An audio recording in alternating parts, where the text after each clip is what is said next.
Very good morning my dear friends and welcome back to KS educational. 12th जनवरी important current affairs पे discussion करेंगे और ये जो डेली करंट अफेयर्स का सेशन मैं आप तक पहुंचा रहा हूँ, ये डेली बेसिस पे आप तक पहुंचता है वो इंपॉर्टेंट करंट अफेयर्स जो आपके एग्जाम के लिए बहुत इंपॉर्टेंट हो।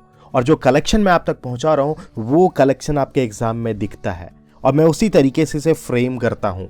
आप अगर नए हैं इस चैनल पे तो अभी इसे सब्सक्राइब कर लेना, बिकॉज आपको तभी पता चल पाएगा कि आने वाला वीडियोस कब आप तक आ रहा है और कब आपके लिए कौन सा इंपॉर्टेंट टॉपिक मैं लेकर आ रहा हूँ।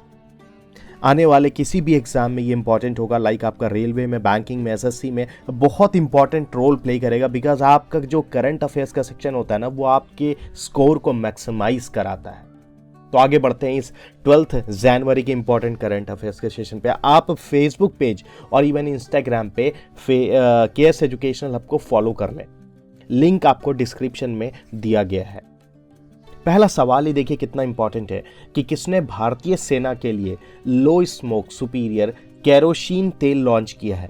और यह किसने लॉन्च किया, क्या है लो स्मोक सुपीरियर केरोसिन तेल। मैं बताऊंगा इसका इंपॉर्टेंस क्या है और क्यों आने वाले टाइम पे ये बहुत इंपॉर्टेंट है। और ये लॉन्च किया गया है भारत पेट्रोलियम के द्वारा। सामान्य केरोसिन जो है वो काफ़ी धुआं निकलता है जब वो बर्न होता है तो, और उसके उपयोग करने से ना जो ऊपर बैठे सेना होते हैं उनको वहाँ पर ऑक्सीजन का काफ़ी कमी होता है और काफ़ी दिक्कत का सामना करना पड़ता है। लेकिन लो स्मोक केरोसिन जो है सैनिकों को स्वच्छ ईंधन प्रदान करेगा और इसीलिए यह बहुत इंपॉर्टेंट है आने वाले टाइम पे। कौन सा देश जनवरी 2023 में voice of global south summit नामक एक विशेष आभासी शिखर सम्मेलन की मेजबानी करेगा, और वह देश कौन सा है यह आपसे पूछा जा रहा है। क्या है voice of global south summit, इसका मेजबानी जो है वो भारत कर रहा है। और भारत 12 और 13 जनवरी 2023 को voice of global south summit नामक एक विशेष आभासी शिखर सम्मेलन की मेजबानी करेगा। और जो ये शिखर सम्मेलन है इसका जो विषय रखा गया वो है unity of voice, unity of purpose. तो इसका अगर थीम पूछ लिया जाए, इसका विषय पूछ लिया जाए, तो आपको बताना है कि unity of voice, unity of purpose, ये इसका थीम है। तो समझ इस चीज को कैसे घुमा के भी पूछा जा सकता है वो चीज बिल्कुल क्लियर रखिएगा। उड़ीसा के मुख्यमंत्री नवीन पटनायक ने किस शहर में, कौन से शहर में अत्याधुनिक हॉकी स्टेडियम का उद्घाटन किया। अब मैं आपको बताऊंगा कि क्यों ये इंपॉर्टेंट है। अत्याधुनिक हॉकी स्टेडियम का उद्घाटन जो है वो राउरकेला में हुआ। अब मैं बता रहा हूं क्यों। स्टेडियम का नाम जो है वो महान स्वतंत्रता सेनानी बिरसा मुंडा के नाम पर रखा गया है।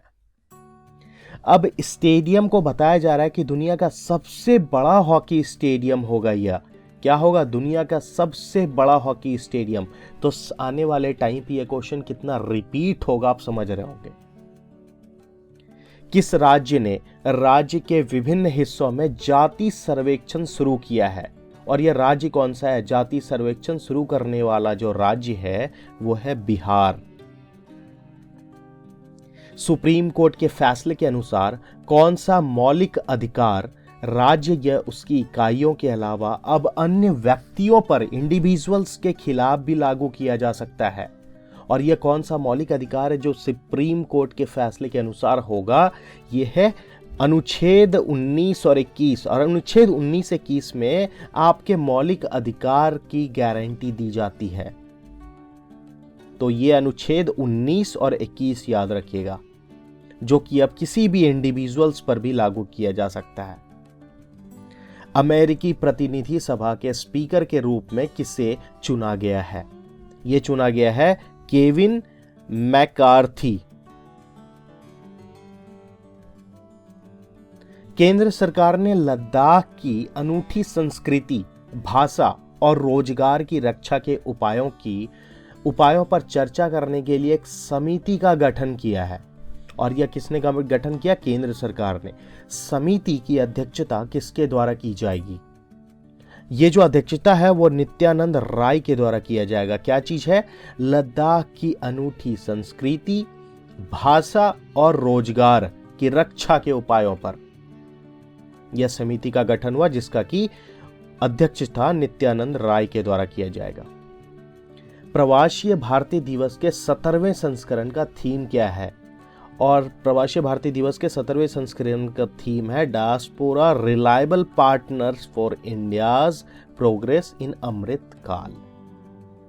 एक सैन्य, टैटू और जनजातीय नृत्य उत्सव आदि शौर्य पर्व पराक्रम का किस शहर में आयोजन किया जाएगा? ये आयोजन नई दिल्ली में की जाएगी। भारतीय रिजर्व बैंक ने घोषणा की है कि पहला सॉवरेन ग्रीन बॉन्ड 25 जनवरी और 9 फरवरी को कितने करोड़ रुपए की 2 बॉन्ड किस्तों में जारी की जाएगी, और जो कुल लागत है वो 8,000 करोड़ रुपए का है।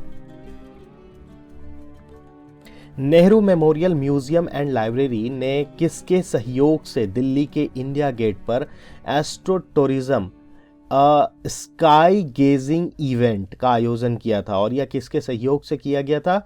यह सहयोग था इसमें राष्ट्रीय विज्ञान संग्रहालय परिषद का।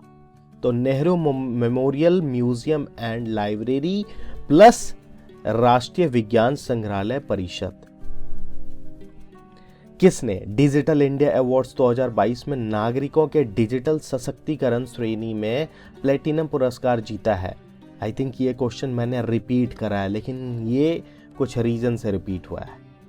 ये है ई नाम कृषि जैसे ऑनलाइन व्यापार की सुविधा के लिए 22 राज्यों, 3 केंद्र शासित प्रदेशों में 1260 मंडियों को एकत्रित करने वाला एक डिजिटल प्लेटफॉर्म है। अगर ई नाम क्या है पूछ लिया जाए तो आपको पता होना चाहिए।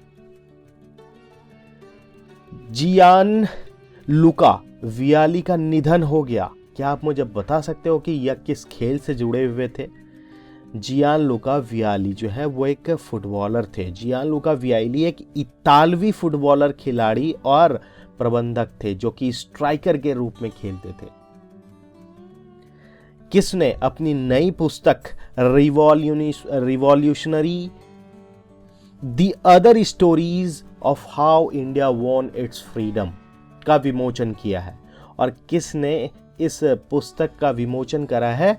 यह है संजीव सान्याल।